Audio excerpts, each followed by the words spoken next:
So yeah, hi everyone. Welcome to the Math Prize workshop. Today we're going to be just going over some problems. First of all, for introductions, I'm Catherine. I'm a junior in high school, and yeah, I did a lot of math. I've been to Math Prize, I think 2 times in person, and there were online activities in 2020 and 2021. And then I'm also going this year. Outside of math, I like playing piano and violin and also reading and drawing. And then Julia, if you could introduce yourself. So I'm Julia. I'm actually a freshman in high school. I qualified for Amy 3 times and was invited to Math Prize for Girls twice. Unfortunately, I didn't get to go in person yet, but I'm going this year. Um, yeah, so um, I guess I also do math and I also do some physics, and outside of them, I like to draw, and yeah, that's kind of it. Okay, cool. Thank you for that. So first of all, we're just going to talk a little bit about like the format of Math Prize and what happens there. So it's a competition that's by invitation only for female identifying students. And the invitation is based on your AMC 10 and 12 scores, where the cutoff is usually like about 10 to 15 points higher than Amy qualification cutoffs. And they invite about 300 people from US and Canada. This began in 2009, and then as I said before, last year and the year before it was online, but it's going to be in person this year at MIT's campus. So it's typically a weekend kind of program. So on Saturday, they have info sessions and tours about MIT.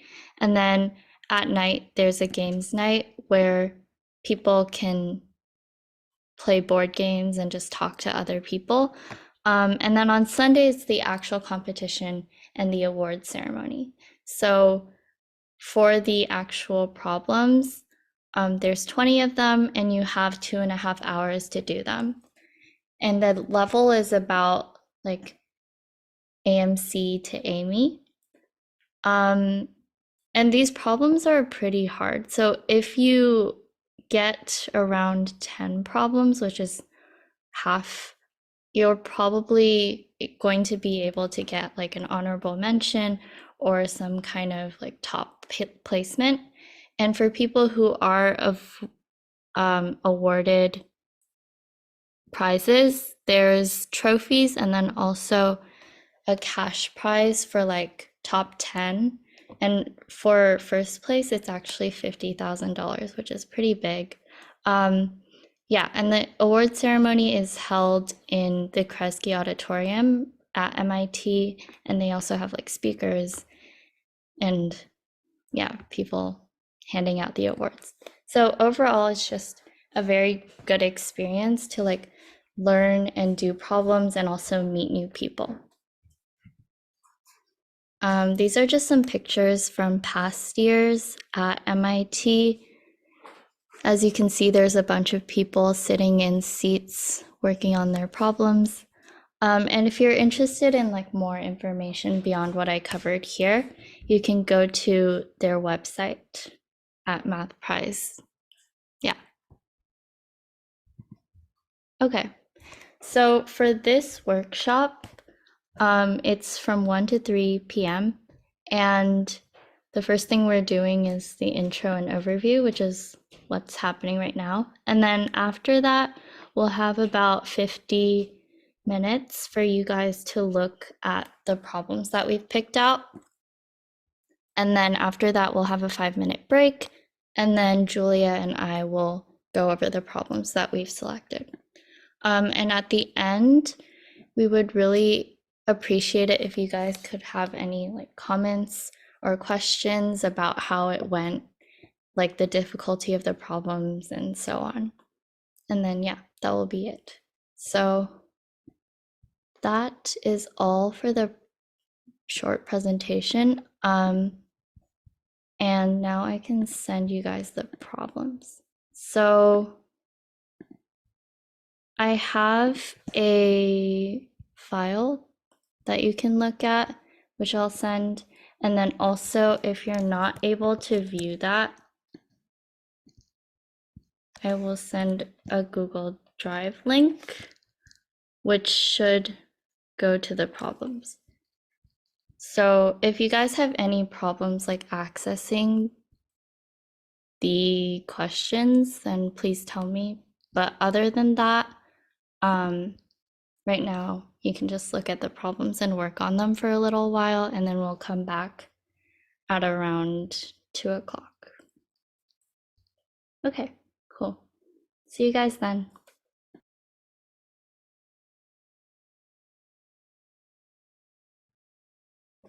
Hi guys, that's the end of our break. Yeah, and then Julia, you can just start whenever on the first 5 problems. All right, okay. So let me.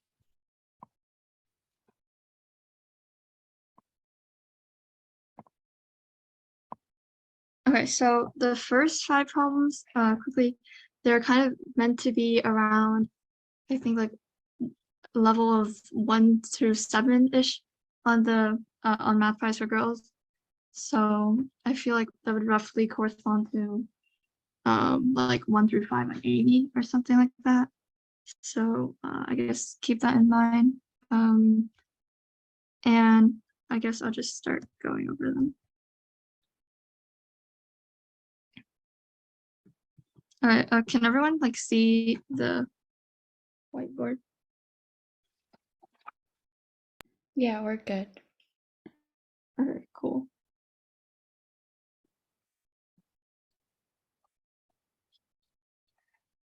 All right, so the first problem is like there's a prime number p such that 16p plus 1 is the cube of a positive integer, and find p.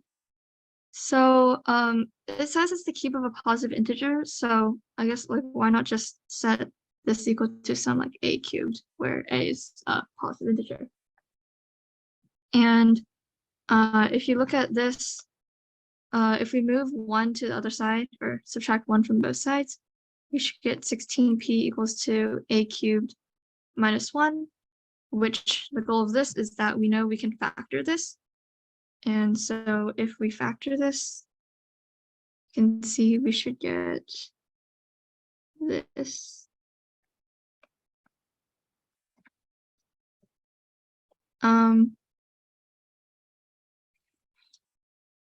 So then if we note something, it will make our lives a lot easier, which is that if you look here, this can only be odd, since if we have like a squared and a, then either they're both odd or they're both even. So this so then this whole thing would be even, and then if you add 1, that should be odd. And the other thing that's important here is that p is a prime number. So essentially, only one of these can be divisible by p, and exactly one of these is divisible by p.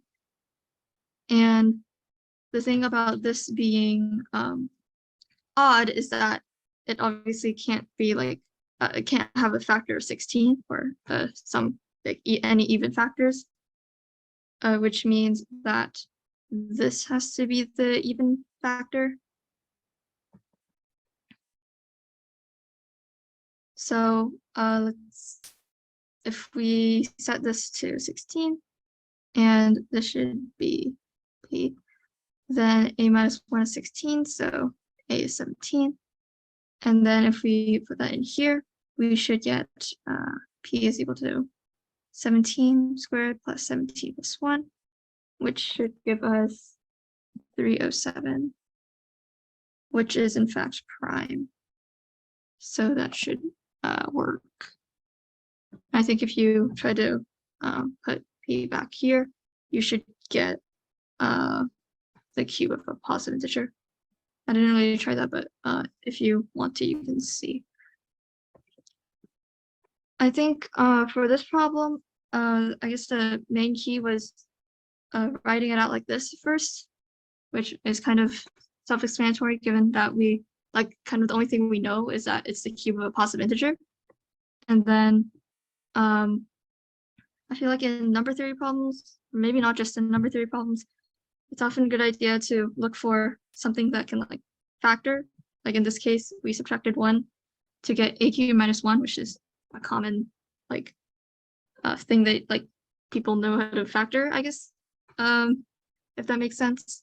So then if we factor it, we can kind of just like analyze the divisors and then figure out how that would work and how they would multiply to 16p, which I feel like is the common thing you do in number theory. So yeah, I think that's kind of the gist of this problem. And then you just got did some basic arithmetic to get your answer. So yeah, that's it for the first problem. Does anyone have like any questions on this problem?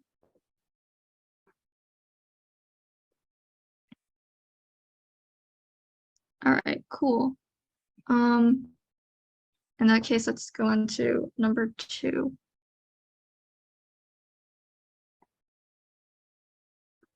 So this is find the sum of all positive integers n such that n squared plus square root of a quantity of n squared plus 85n plus 2017 is an integer.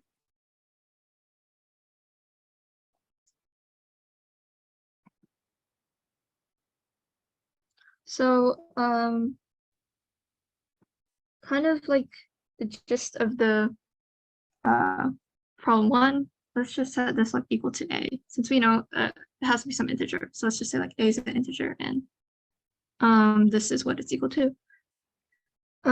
So the first thing we might want to try is just well, first, if we just square this, we should get this. And what we might try now is to somehow like complete the square here. And the reason you might be motivated to do this is that if we get like a square on the side and this plus some constant equals to like a squared, we could potentially like use difference of squares and factor it and get a thing. So let's see if we try that. We should get something like n plus 85 over 2 squared minus 85 squared over 4 plus 2017 equals to a squared. And fractions are kind of ugly, so if we just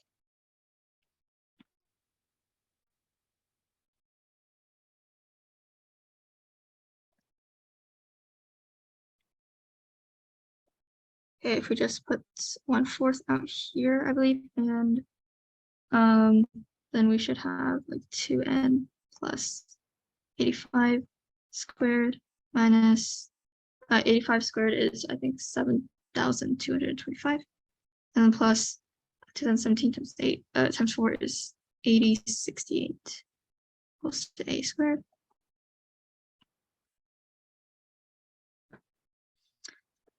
We can simplify this a little bit before proceeding. This should be 843.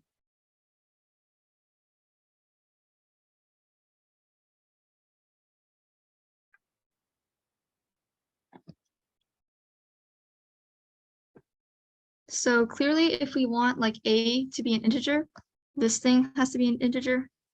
It also has to be even, but let's just like take the fact that it's an integer first. So if we have this be an integer,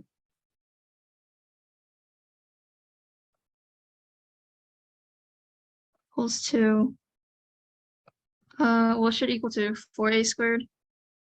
We can just let it equal to like c squared or 4a squared. It doesn't really matter for our purposes. So we should get, if we use the difference of squares like I was talking about earlier, move this over, we should get 843 is equal to C minus 2n plus 85 times C plus 2n plus 85.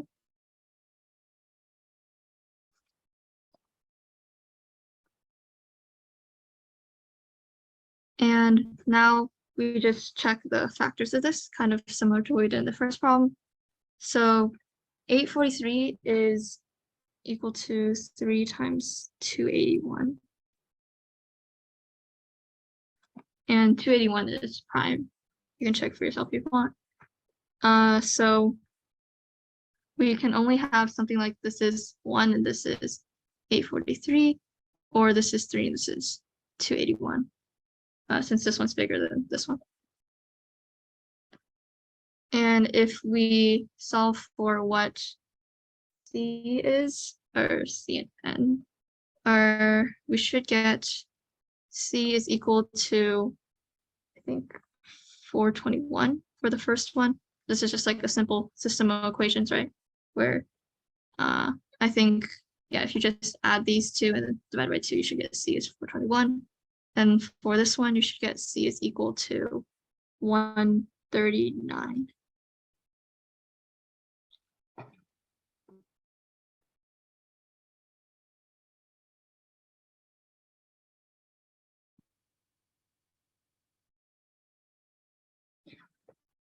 All right, so we said C was equal to,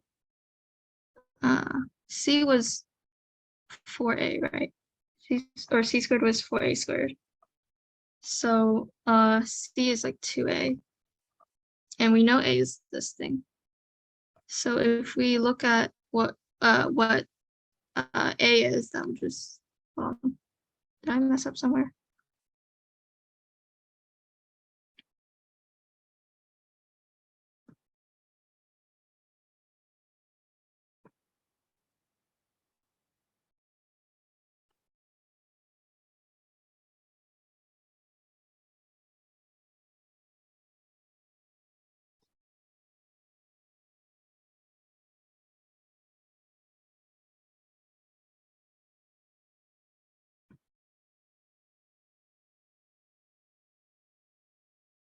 All right, never mind. I think if we, yeah, if you just either from C or from N, if you like, either from C or from N, if you like solve for what values of N this would give you, you should get 168 and 27. I believe if you, yeah, 168 plus 27 is right. So if you look at these two values of N, there were some, you might have some concerns about, like, because at first, when there was this 1/4 here, you said this thing has to be like even. So then if you check, it should work, I believe. Yeah, like this should be even in both cases. And, or if you just want to plug N back into here, that should give you a integer, not a fraction. Yeah, so basically most directly, I guess you could just solve for 2n plus 85 from the system of equations and don't really have to solve for C. And then you can solve for N and then you can find, or you can check if it works. But N equals 168 and N equals 27 should both work, which would give you an answer of 168 plus 27, which is 195. I think there's definitely more than one way to do this problem, but it's kind of the same like this. Another way you could do it is just like, if you set this is equal to a, and then so this is equal to a squared. That's kind of like the first key step. It's just kind of similar to problem 1. And then if you moved a squared over and then treated this as a quadratic, you could have gotten something.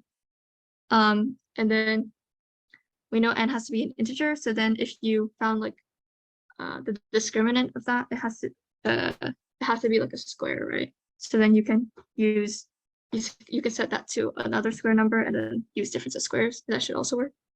Hopefully that makes sense. And so I think the major things for this problem was first, or at least for this way of doing this problem, is we set this equal to a squared, and then we decided to do completing the square so we could get something that we could factor using difference of squares and have it equal to some constant. So then we can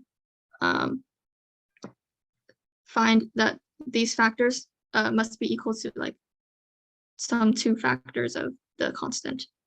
And that's kind of it for this problem. Yeah. Did that make sense?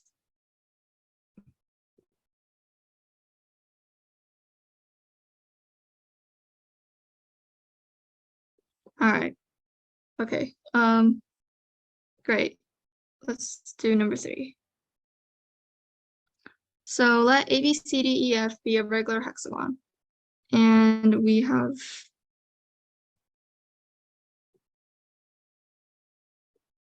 P is like the intersection point of these two. And we want, or we know that the area of EFP is equal to 25. So we want the area of the hexagon. I think the most straightforward way to do this is to just like set the side length of the hexagon equal to a or whatever variable. And then since for hexagon, hopefully you know that the area should be 6 times root 3 over 4 times a squared, because it's basically like 6 equilateral triangles, right, with side length a.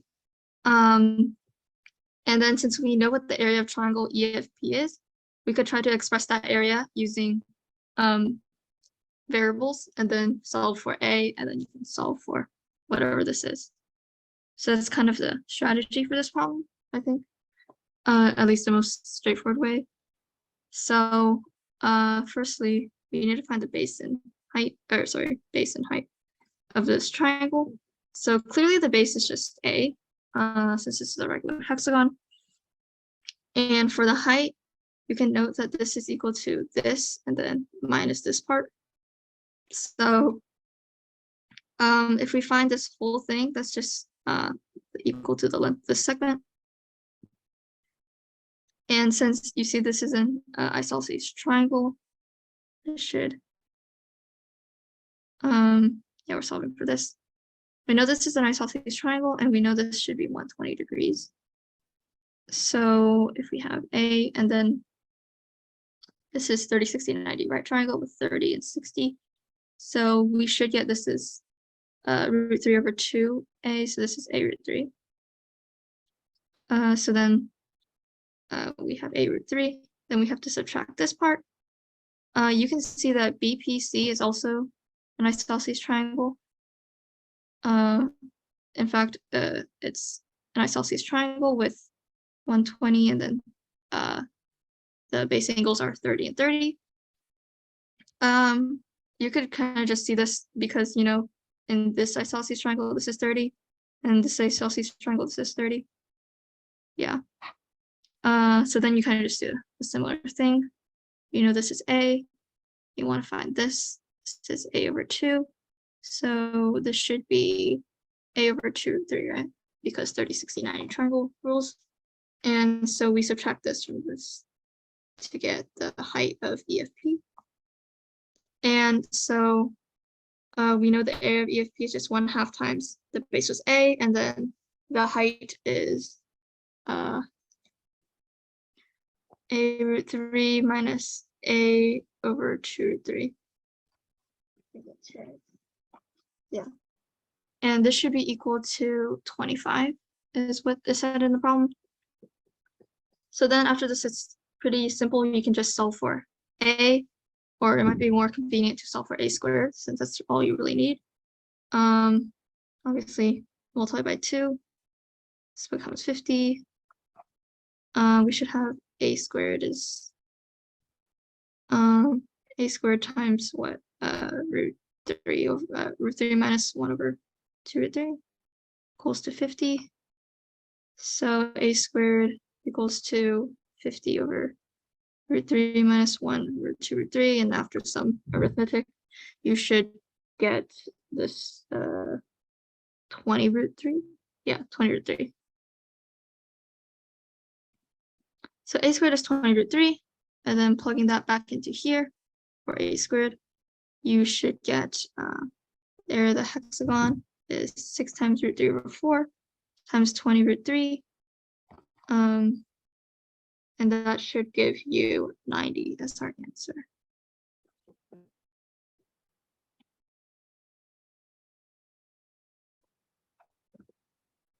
Yeah, so I think this is pretty straightforward for geometry. I feel like the geometry in the first few problems in Math Prize for Girls isn't like terribly difficult.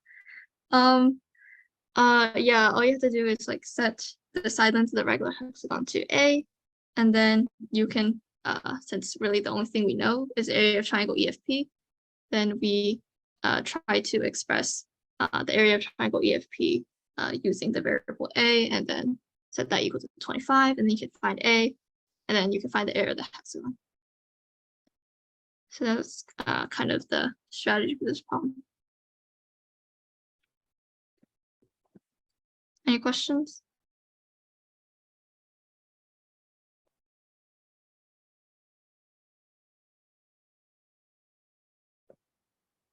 I take silence as no, and we're moving on.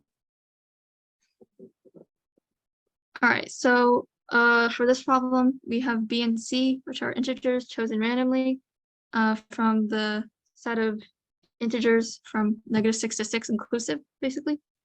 And B and C can be equal. We want to find the probability that the two roots of this are consecutive integers. So this problem, the statement that the two roots of this quadratic are consecutive integers is like pretty strong, and like definitely limits what B and C can be a lot. So for this kind of what we just want to use is like Vietas, since we know stuff about the two roots and we're given this quadratic, and so Vietas seems pretty promising. So let's just say the two roots are like A and A plus 1. So by Vietas, the sum of this, just 2A plus 1, should equal to -B. And then the product should be C. So we know that -B is between like -6 and 6, meaning that absolute value of this should be less than or equal to 6. So we can find that the only viable options for A are -3, -2, -1, 0, 1, and 2. Basically all the integers from -3 to 2 inclusive. And based on this condition, knowing that C also has to be between -6 and 6, you can also write that A times A plus 1, absolute value of this should also equal, or should also be less than or equal to 6. So if we check these values of A, I believe you can, it's not too difficult to check. And I think that they should all be satisfying this condition. So they should all work. And so then,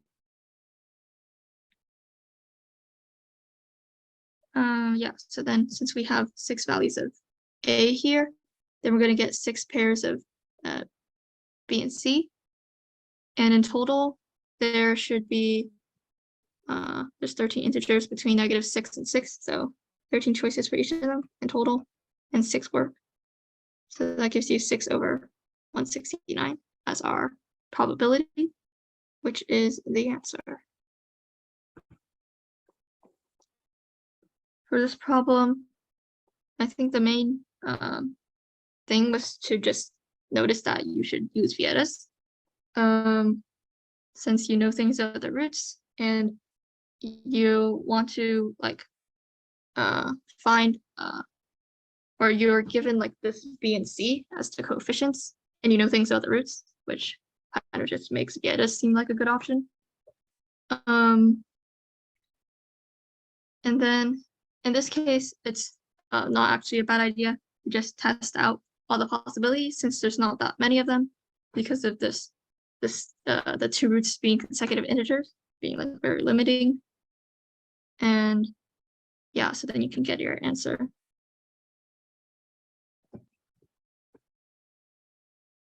Yeah, so apologize, I might go like another minute or so over time or past 2:25, but let's just move on to number 5. So this, we want to find the number of ordered pairs of integers A and B so that the sequence, oh, by the way, does anybody have any questions on like number 4? Or like how I did it?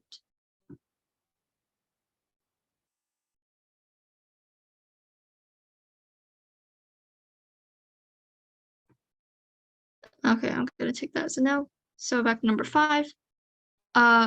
In this sequence, this should be strictly increasing is what we're given. And we want no set of 4 not necessarily consecutive terms to form an arithmetic progression.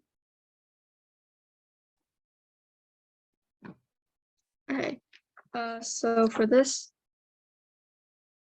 firstly, because of the condition that the sequence is strictly increasing, we should have that A and B are between 5 and 30, and also A is less than B.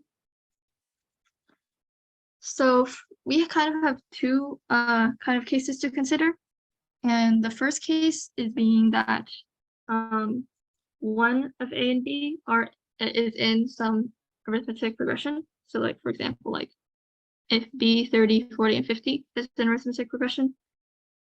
And then our second case is just going to be if both A and B are part of like the same arithmetic progression. So like if 3A, B, and 30 was arithmetic progression. Yeah, so if you haven't guessed, from what I described, we're going to use complementary counting here.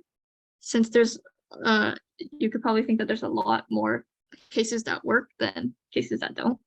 So firstly, let's just get rid of the A is equal to 6 part, and say this is 6, since we know that A can't be 6, since then 3, 4, 5, 6 would be an arithmetic progression. So then with A and B both being between 6 and 30, so they're both between 7 and 29 inclusive, which is 23 numbers. And then so the number of total ordered pairs for A and B is 23 choose 2, since we just choose 2 numbers, and then we have to let the smaller number be A and the larger number be B. And then if we look at the case where, let's say, A is an arithmetic progression, we already got rid of A is equal to 6. Another case is, I think, yeah, if A 30, 40, 50 form an arithmetic progression, then A would be 20, so A can't be 20. And I think that's the only thing with A. And for B, you'll find that also B can't be 20, and that's also the only case here. So if A is 20, then B has to be between 21 and 29 inclusive. So that's 9 ordered pairs you have to discard. And if B is equal to 20, then A has to be between 7 and 19 inclusive, which is 13 cases we have to discard. And then we go into our other case, which was just that A and B are both part of some arithmetic regression.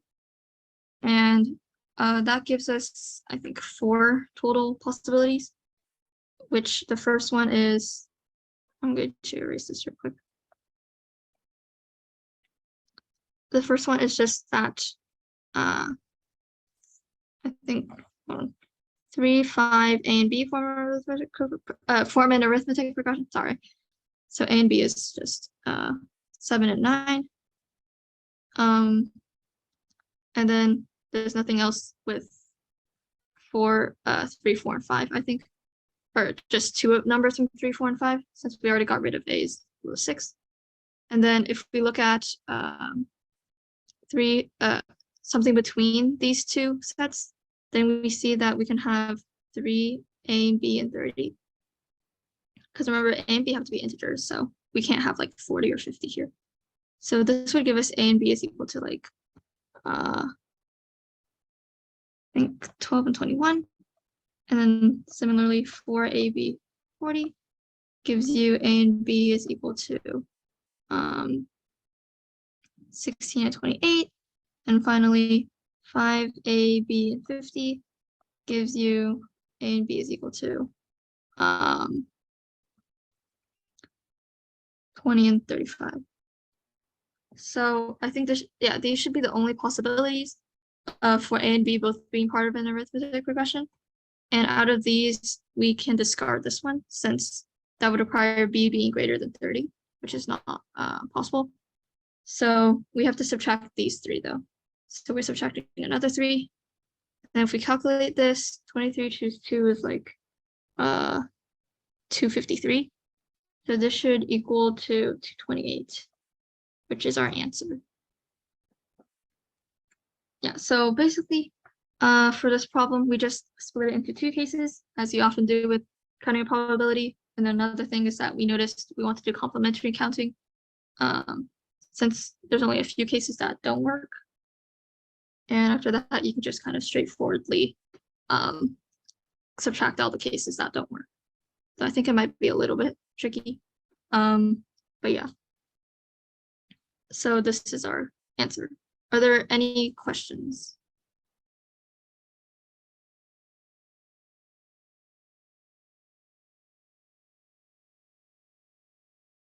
If not, sorry for going a few minutes past 2:25, and I'm just gonna turn this over to Catherine.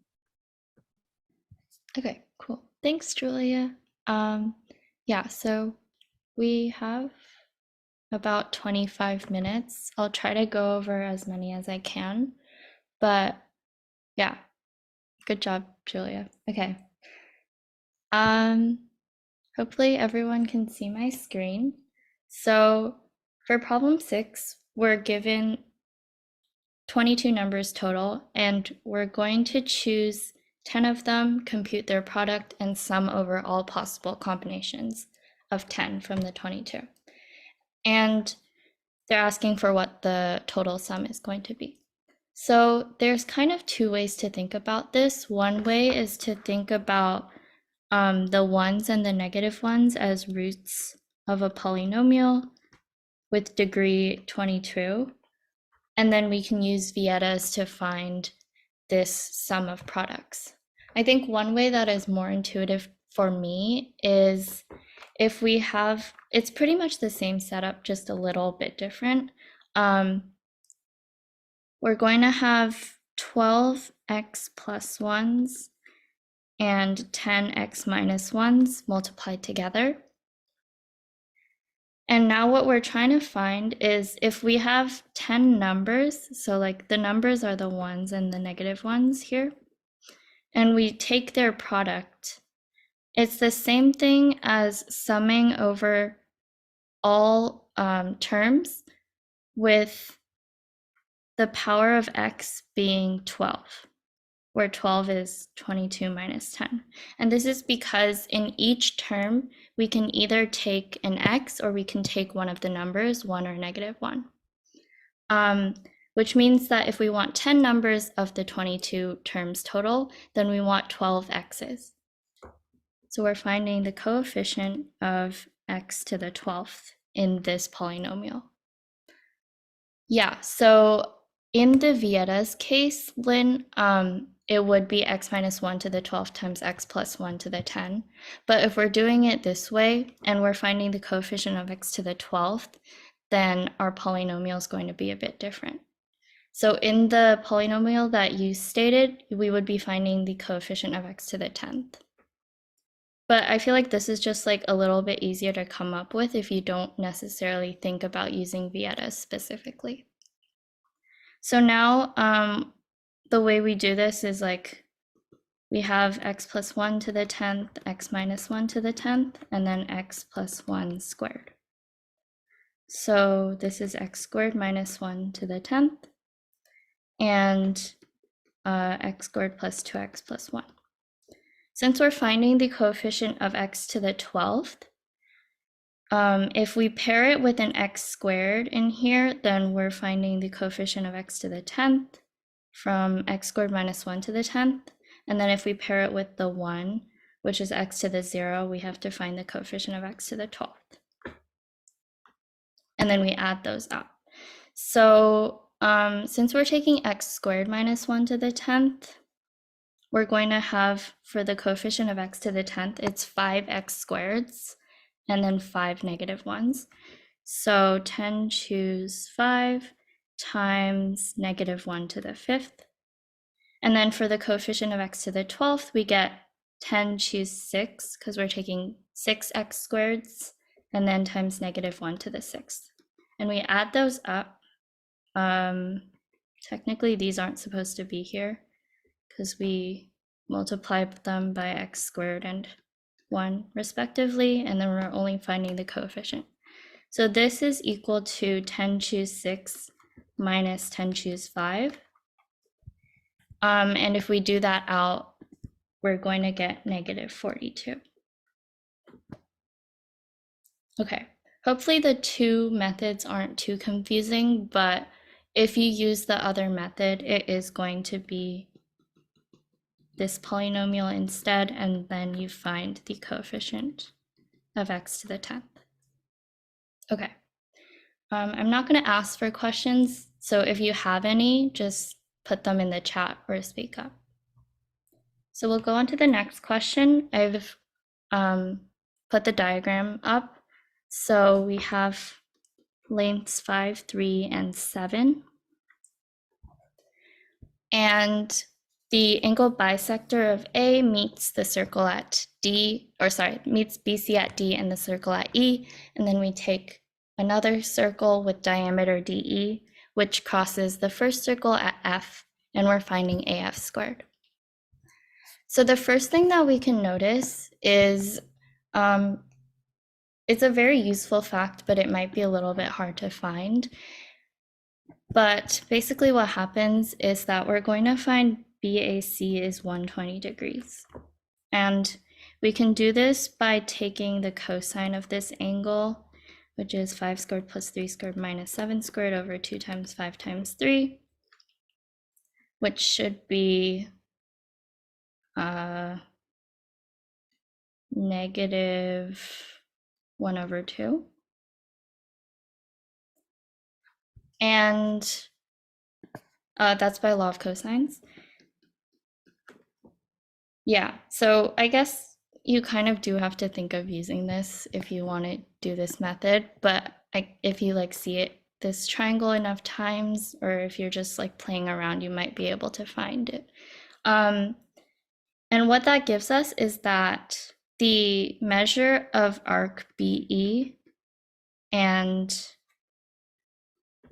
the measure of arc CE are both 60 degrees because AE bisects the BAC 120 degree angle. And that means that we have BCE is equilateral because it has two 60 degree angles. So the third one is also 60 degrees.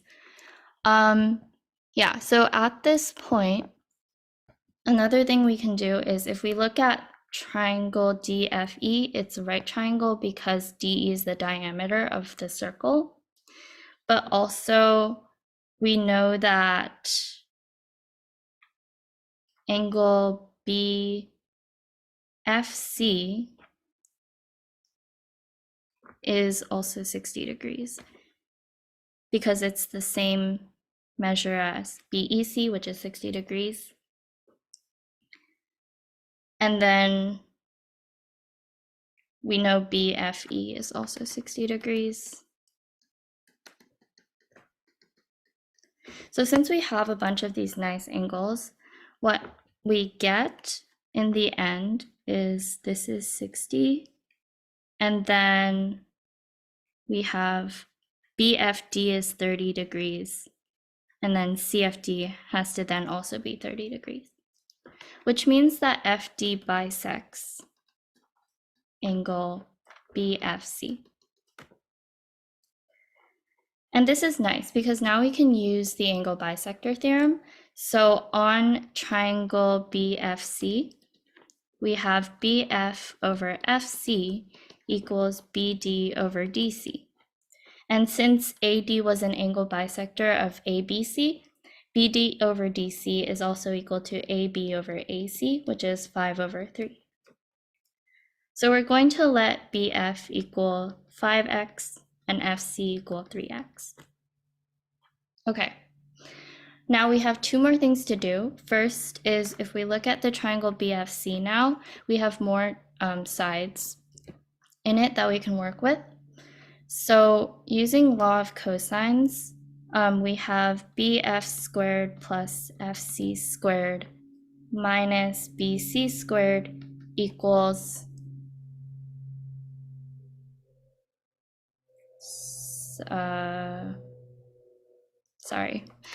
BF squared plus BF squared plus FC squared minus 2 times BF times FC cosine 60 degrees is equal to 7 squared, which is BC squared. Yeah, and then cosine 60 is 1/2, so the 2 goes away, and we're going to get 25x squared plus 9x squared minus 15x squared equals 7 squared. And from this, we can find x equals 7 over root 19. Okay. Finally, if we look at the quadrilateral BFCA, which is cyclic, we can use Ptolemy's on it. So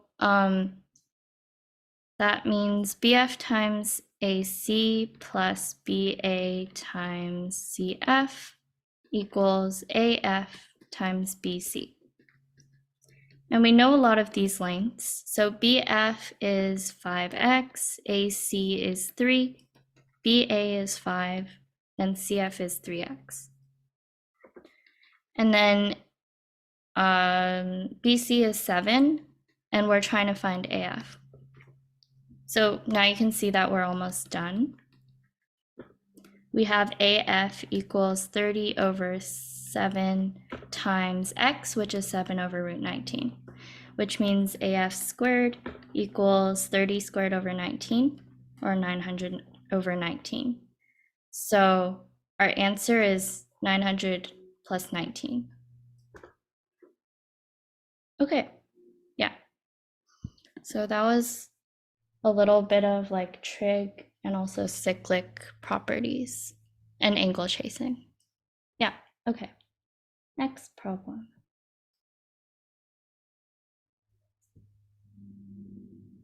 Okay, so we have these 2021 light bulbs, and they each start off. And then there's going to be 1,011 people who walk by who switch every first and then third and then fifth and then so on until 2021st light bulb, like every 2021st light bulb, which is just 2021. And then after the people have gone by and switched everything, we're asked how many light bulbs are now on. So if a light bulb is on at the end, that means it's been switched an odd number of times since it starts off.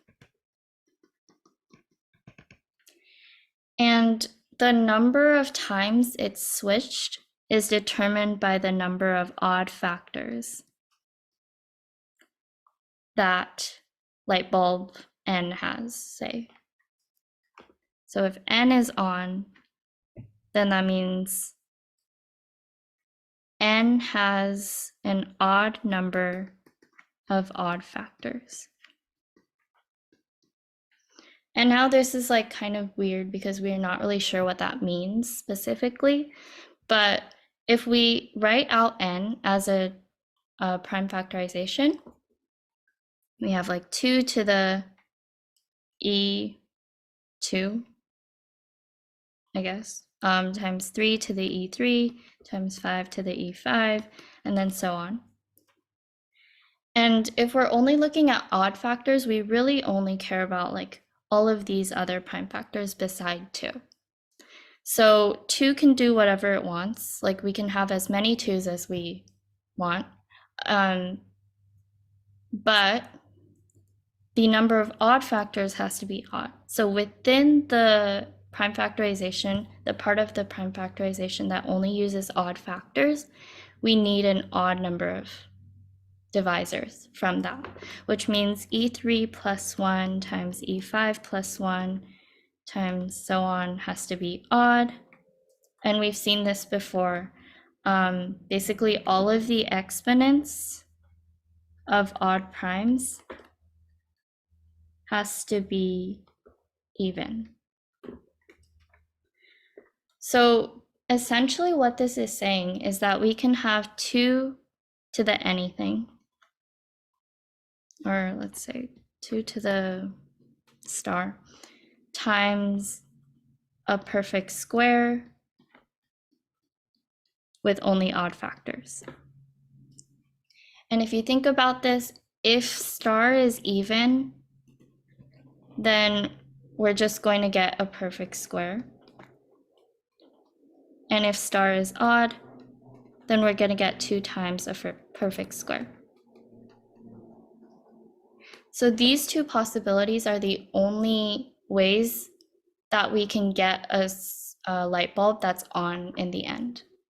And since no number is a perfect square and 2 times a perfect square at the same time, we can just do these 2 cases separately. So the number of perfect squares that are at most 2021 is the floor of the square root of 2021.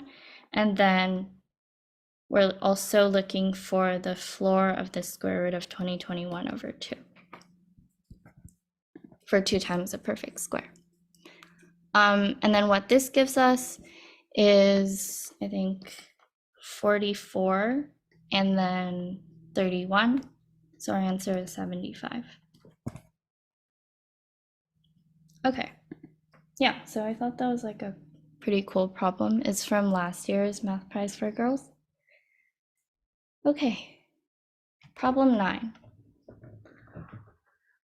So this, I think this expression looks pretty intimidating at first, but one thing that we can notice is that it's like kind of symmetric, but also not really. Like the bottom, the denominator is symmetric, and the top is just not exactly symmetric. But if we use wishful thinking and we like try to make this a symmetric expression, and symmetric just means like it looks the same for each permutation of A, B, and C, then we're going to get something nice.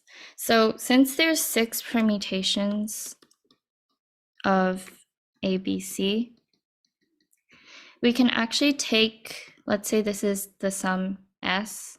6S is going to be A from 1 to infinity, B from 1 to infinity, C from 1 to infinity. And what we're going to get at the top is AB times 3A plus C plus BC times 3B plus A plus CA times 3C plus B.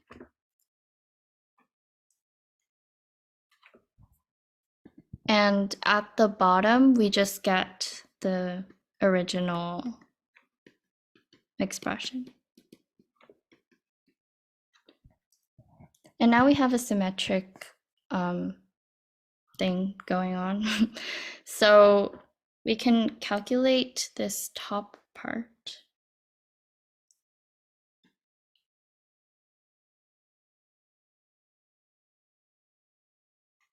Is this right? Oh, this is actually not right. I forgot to write 3 terms. Okay. There's also AB times 3B plus C, and then BC times 3C plus A, plus CA times 3A plus B. Sorry about that. Basically, the intuition is that there should be 6 terms in the top because there's 6 permutations of A, B, and C. Yeah, Lynn, your question is correct. I wrote it wrong. Okay. And what we're going to get here is 3 times, let's say, okay, I'll just write it out.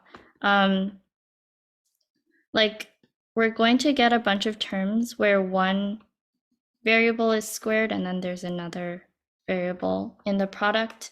And then in total, we have 6 ABCs. Okay, cool. Yeah, so this can be simplified. If we factor out the 3, what actually ends up happening is that this is equal to 3 times A plus B, B plus C, C plus A. And you can check that later, but it's pretty cool. So we can just get rid of this term. And now what we're left with is just this. So 3 over 4 to the A plus B plus C. And then we can do a little bit of summation manipulation. So we can take out the 3, and then this is equal to the product of the sum of 1 over 4 to the A times the sum of 1 over 4 to the B times the sum of 1 over 4 to the C. Because 4 to the A plus B plus C equals 4 to the A, 4 to the B, 4 to the C. And now we just have geometric series. So 3 times 1 over 1 minus 1/4. And then we're doing that 3 times. So 3 times, 1/4 over 1 minus 1/4, because the first term is 1/4. So 3 times 1/3 cubed, which is 1 over 9. And then we have to remember that this is 6s, so s is 1 over 54. It's pretty cool. Okay, last problem. I don't think this will take very long, but it is still like a hard problem to find the solution to. So we have a convex equilateral heptagon, which means all of its sides have the same length. And we're given some of its angles, and we want to find one of the angles. Yeah. Okay. So I think one of the first things you might notice is like these numbers, the angles that they give you are pretty familiar looking. Like the 108, yeah, do you have a question? Yes, I can show you it for like a few seconds. Okay, cool. So 108, as I was saying, is actually the angle of the interior angle of a regular pentagon. And you might be like, how does that help us?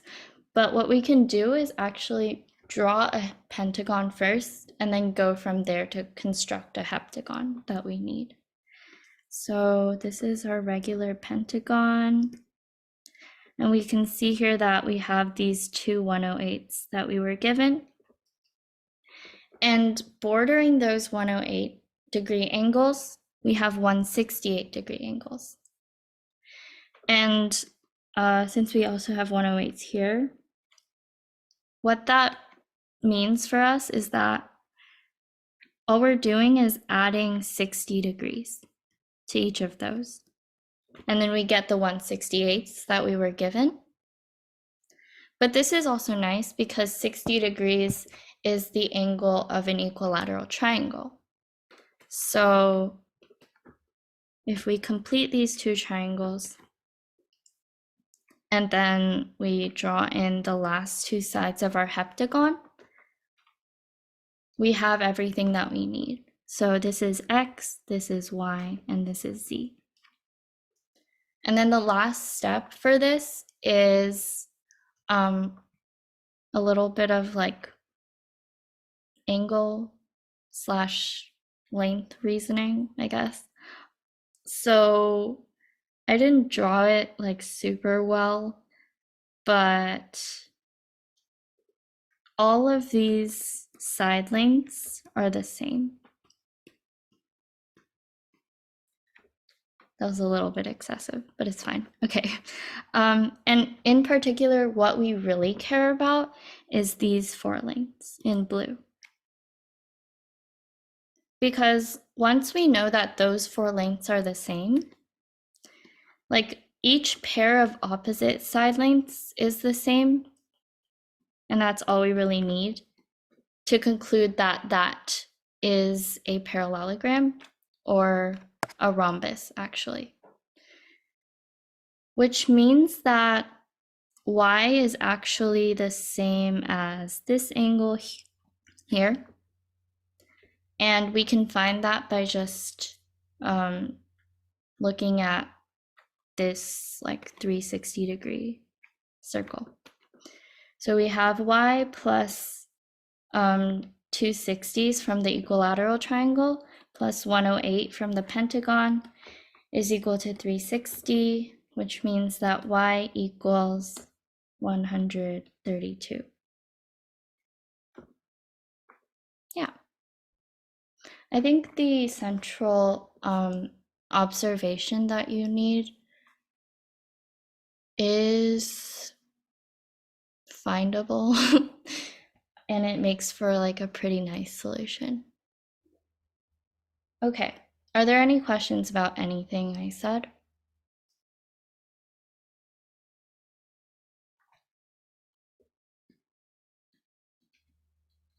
No? Okay, cool. Yeah, so that's it for the problems. As I said in the beginning, if you have any like comments about the problems or like anything you want to see next time or that you want us to kind of adjust, you can just put it in the chat or talk out loud, whichever one, or you could just like email us too later. These problems are either from previous math prize contests, or from like Amy's or other high school math contests like HMMT or BMT, stuff like that. Yeah. We just kind of like went through and found nice ones. Did you guys think it was like too hard or too easy? I don't know. It was a bit hard. Okay.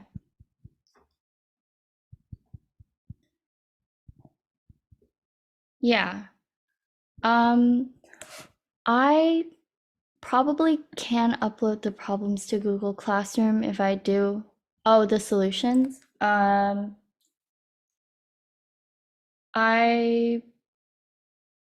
am not sure if that will be possible. I will check, but yeah. We have the recording though. If you have like, if you need to go back and look at the solutions. Yeah. Thank you guys for coming. If you have any other questions, The recording will probably either go in like the YEA Big Classroom. I don't know if like I'm supposed to do that, or the Discord for YEA, or email, but I'm not sure if email will be possible. Just one of those. I'll keep you guys updated though.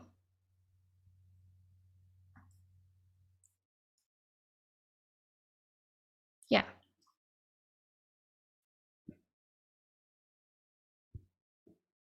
Oh, I forgot to stop recording. Okay.